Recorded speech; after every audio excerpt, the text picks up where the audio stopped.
হেতু ই এটা management software আমাৰ প্ৰায় 50 লাখৰ ওচৰা-ওচৰি ছাত্ৰ ছাত্ৰী আছে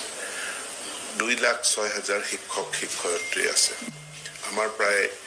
43,000 বিদ্যালয় আছে গতিকে এইটো হিউমেনলি মানুহৰ দ্বাৰা এই ইমান বৃহৎ সংখ্যক শিক্ষক শিক্ষয়িত্ৰী ছাত্ৰ ছাত্ৰী ইয়াৰ ব্যৱস্থাপনা সম্ভৱ নহয় সেইকাৰণে শিক্ষা হেতু আৰ্টিফিচিয়েল ইণ্টেলিজেন্স এনেবলড এটা খুব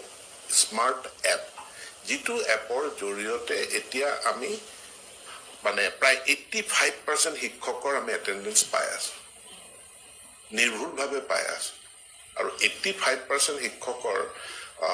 যেটো এটেন্ডেন্স পাইছো এটো যথেষ্ট খুব ভাল এচিভমেন্ট আৰু মই শিক্ষক শিক্ষয়িত্ৰী সকলক তেওঁলোকৰ কোঅপাৰেচন তেওঁলোকৰ সহযোগিতাৰ কাৰণে মই ধন্যবাদ জনাইছো ছাত্ৰ ছাত্ৰী সকলৰ ক্ষেত্ৰতো around 70% আমি এটেন্ডেন্স পাই আছো বিদ্যালয়খনে প্ৰথম ছাত্ৰ ছাত্ৰী সকলৰ তেওঁলোকৰ নাম ঠিকনা এটো এপত ভৰাব লাগে আৰু তাৰ পাছত তেওঁলোকৰ যেটো AI এনৰোলমেন্ট তাৰ মানে তেখেতৰ মুখাবয়ৰ ওপৰত এখন ফটো উঠাব লাগে হেতু এবাৰেই কৰিব লাগে বছৰত এবাৰ কৰাৰ পাছত নেক্সট টাইম শ্ৰেণী কোঠাত ফটো এখন ললে এপটোৱে ডিটেক্ট কৰি লয় যে কোন কোন ছাত্ৰ ছাত্ৰী উপস্থিত কোন কোন অনুপস্থিত এতিয়া ইয়াৰে ভিতৰত AI এনৰোলমেন্ট হল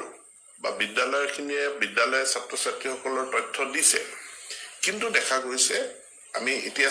ষ্টুডেন্ট বিলাক এজনকে আমি ট্ৰেকিং কৰিব পাৰো মনিটৰ কৰিব পাৰো যে কিমান সংখ্যক ছাত্ৰ ছাত্ৰীয়ে 60% এটেন্ডেন্স আছে বা 70% এটেন্ডেন্স আছে বা 10% এটেন্ডেন্স আছে তেনেকে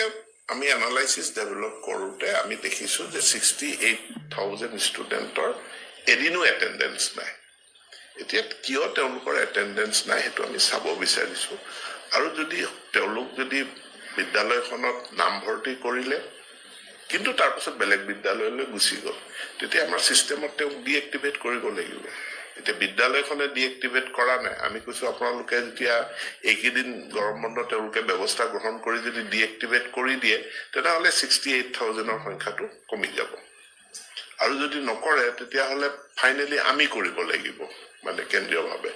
আৰু এই গোটেইখিনি এনালাইটিক্স ডেভেলপ কৰাৰ কাৰণে আমি সমগ্ৰ শিক্ষাত বিদ্যা সমীক্ষা কেন্দ্ৰ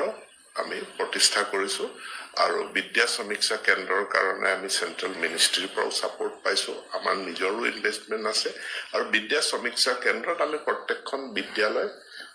আমি ইয়াৰ পৰা মনিটৰ কৰিবলৈ আমি এতিয়া সক্ষম হৈছো মানে মূলতঃ ধুবুৰী বৰপেটা নগাঁও এই তিনিখন ডিস্ট্ৰিক্টত এনে ছাত্ৰ ছাত্ৰীৰ সংখ্যা বেছি আছে